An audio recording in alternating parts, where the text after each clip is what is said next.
Hello there, the story ninjas in the house. Well, listening ninjas, you're probably wondering, there's a book missing. Well, no, not actually. Definitely a story, but not all stories live in books. So today's story is called Sefudis Sadness. And I found the story on my very favorite website, www.ibali.mobi. And they have a multilingual story library. Yes, a virtual library with plenty stories. So you can go and find one and maybe look for this one and you could read along with us. Well, or save it and you could read it another time. Would you like to find out about Sefudi and perhaps what has made him so sad? Because it's not always that we are happy, but I do know that once we know a little bit of happiness, we do know that sadness won't last forever. Right, so let's find out a little bit more about Sefudi. Sefudi likes to wonder about things, and before the sadness came to settle in his heart, he liked to draw. Many of you do too, just like Sefudi. He didn't have paper and pencils, but he drew with sticks and reeds and pieces of coal. He drew on his hands, he drew on his legs, and he drew on the stones outside. He even drew on the walls of his house when his dad wasn't looking. Well, before the sadness came, there were many days that Sefudi's mom was so sick, and she couldn't get out of bed. And every day the sickness stole more and more of the color from her face and the life out of her body. Oh my gosh, until one day Sefudi heard the saddest voice that there ever was. Oh my gosh, it was a voice made strange by the sadness, but it was the voice of his father. And the voice said, "Your beloved mother has gone." Now it's sad news for this little Sefudi, but let's find out a bit more. After that, the sunshine went out of Sefudi's heart, and the sounds of laughter went out of his house, and he did not want to draw. Ah, he thought never ever again. And the ache in his heart was much bigger than the ache in his tummy when he had not eaten for the whole day.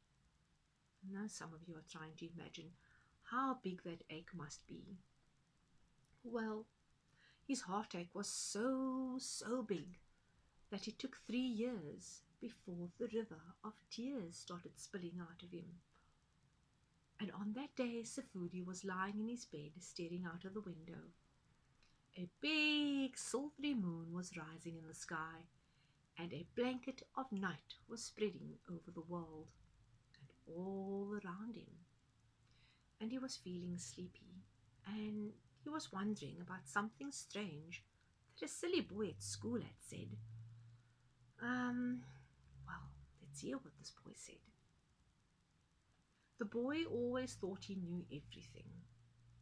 Whoever fetches and carries wood on a Sunday will be sent to live on the moon forever.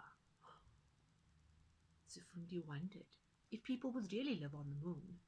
He was always wondering about things, and he wondered about this for a long time before he fell asleep. While he slept, he had a dream, and in his dream he saw a lady on the moon carrying a bundle of wood on her head. And in his dream he called out, "Lady on the moon, lady on the moon, is my mother there with you? If she is, please send her back to me." I'm sure we are understanding that Sefudi is missing his mom. I think so, yes. And when he woke up, the river of sadness was rolling down his cheeks. There were millions and trillions of tears spilling out of him. Oh dear, they poured onto his tummy and they spilt onto his pillow, and they ended up in a big pool in his bed. The next day, Sefudi's heart didn't feel quite as heavy as before. He wasn't carrying all those millions and trillions of tears inside of him anymore. But he still did not feel like drawing. And that night he dreamt again about, yes, the lady in the moon. And this time her face was shining with love and kindness, in a way that his mother's face used to shine when she looked at him.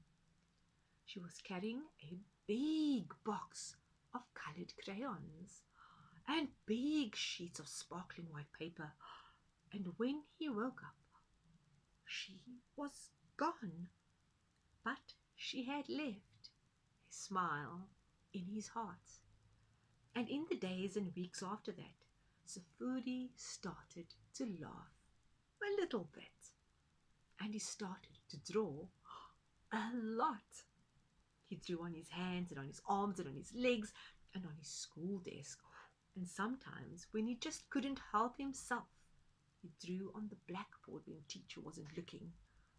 Well, one day, his teacher became so tired of telling him to clean himself and everything else that she gave him a drawing book and a box of coloring pencils. And his smile was the biggest smile that ever was. And when Sefudi saw his brightly colored pictures grow out of the sparkling white paper, his heart began to sing. As he grew older, Sefudi's drawings became more and more marvelous. His teachers and his aunts and his uncles and his father and his father's friends said that he was a very special boy with a special gift, because when they looked at his pictures in the sunny colors, I wonder what happened. It melted some of the sadness in their own hearts. And when they listened to the stories that the pictures told them, they understood things they had never understood before. Sefudi didn't tell them about those strange and wonderful dreams. I think that was his very deep secret. He didn't tell them about the dream which caused the river of sadness to pour down his cheeks. You remember that one? He didn't tell them about the dream which planted a smile in his heart. But some nights, when the moon was a big silvery ball in the sky and the darkness was silent and full of secrets, he looked for the lady on the moon, and the thought that passed through his mind, well, and often he thought he saw her, smiling just for him. And that's the end of our story.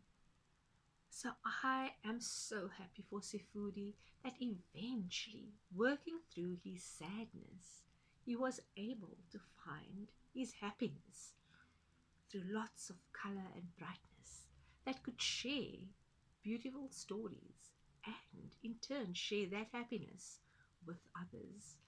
So boys and girls and all the listening ninjas and your big people, that sometimes even though we are sad, maybe it's something that we are just needing to work through. And I always find that playing around with a little bit of color will eventually take me to some happiness.